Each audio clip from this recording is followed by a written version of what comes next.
So hello everyone, welcome to my talks and मेरा नाम है माही एंड हम बात करने वाले हैं latest update of our country and across the world. We are going to talk about the most unexpected person of the earth, Donald Trump.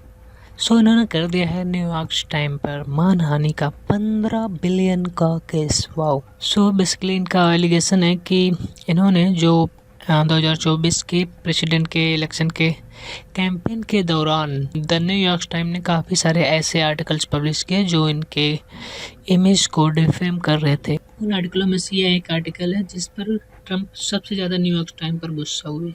Basically Trump ने अपने प्रेसिडेंशियल इलेक्शन के कैंपेन के दौरान बोला करते थे कि वो एक सेल्फ मेड बिलियनियर है और जो उनके पिता हैं वो न्यूयॉर्क सिटी के एक बहुत जाने माने बिल्डर फ्रेड सी ट्रंप हैं। तो उनका कहना था कि उन्होंने अपने पेरेंट्स से कोई फाइनेंशियल हेल्प नहीं ली थी, वो खुद के दम पर सेल्फ मेड बिलियनियर बने थे। सो इन सभी दावों को खारिज करते हुए जो न्यूयॉर्क टाइम की जो रिपोर्ट थी एंड जो आर्टिकल्स थे वो खुलासा किया कि कैसे वो अपने शुरुआती दिनों में अपने पेरेंट्स से मिलियंस ऑफ डॉलर लेते थे गिफ्ट के तौर पर। और उन्होंने ये भी बताया कि कैसे वो अपने जो उनके पिता हैं जो एक बिल्डर थे उनके जो मनी है उस पर टैक्स बचाने के लिए वो कैसे स्ट्रेटेजी बनाते थे उनके लिए, और इस तरह उन्होंने मिलियंस ऑफ डॉलर बचाए उनके।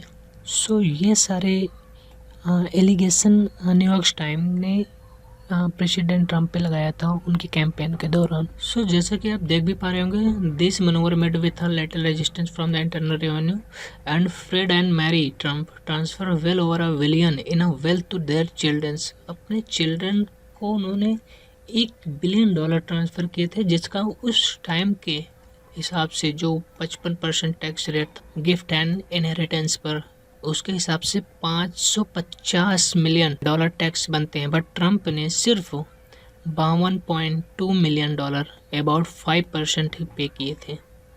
एनीवे, जैसे कि आप देख पा रहे होंगे, ये आज की न्यूज़ है 20 सितंबर की, और जज ने इस केस में जो लॉ शूट किया था उसको स्ट्राइक डाउन कर दिया, ये कहते हुए कि जो इसके कंटेंट है वो डिसाइडली इम्प्रॉपर है। और जज ने बोला है कि जो कंटेंट होना चाहिए उसके अंदर complaint should be Fairlie, precisely, directly, surely and economically inform the defendant. And ये भी बोला है कि ये 28 दिन के अंदर अमेंडेड कंप्लेन आप फाइल कीजिए, और ये जो कंप्लेन है वो 40 पेज से ज़्यादा नहीं होनी चाहिए, जो कि पहले 80 पेज की थी।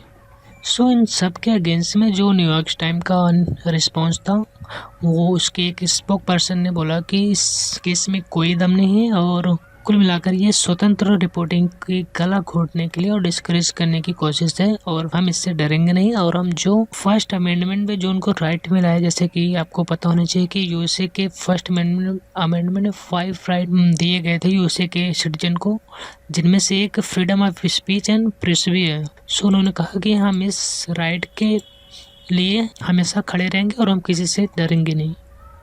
सो ये पहली बार नहीं है जब ट्रंप किसी न्यूज़ आउटलेट के खिलाफ ऐसा कुछ कर रहे हैं। इसके पहले भी उन्होंने काफ़ी सारे न्यूज़ आउटलेट के खिलाफ, जैसे ABC news, CBS news, the wall street journal के खिलाफ भी मानहानि का केस दायर किया, और काफ़ी के खिलाफ जीते भी। जैसा कि यहाँ पे देख पा रहे हैं, ABC न्यूज़ के साथ उन्होंने डिफेमेशन केस के सेटलमेंट के लिए $15 मिलियन लिए। And same goes with Paramount के साथ उन्होंने $16 मिलियन में सेटलमेंट किया। Wow. Same goes with others. So काफ़ी ज़्यादा जो ट्रंप के क्रिटिक हैं वो ऐसा बोलते भी हैं कि इनके कार्यकाल में, इस वाले कार्यकाल में स्पेशली, काफ़ी ज़्यादा प्रेस फ्रीडम को दबाया जा रहा है, डिस्करेज किया जा रहा है। और थोड़ा बहुत इसका इम्पैक्ट आप इनके रैंकिंग में भी देख सकते हैं, जैसा कि आप world press freedom index show होता है उसमें देख सकते हैं कि जो रैंकिंग इनकी 2024 में 42 थी, वो 2025 में 57 पर है। Drastic change obviously. So you can say कि कुछ ना कुछ तो ऑब्वियसली इम्पैक्ट इस पे हुआ है। और इसके बारे में आप क्या सोचते हैं कमेंट में ज़रूर बताएं।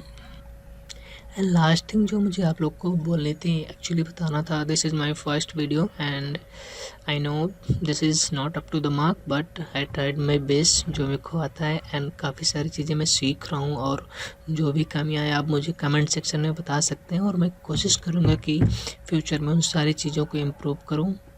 And thanks for watching. And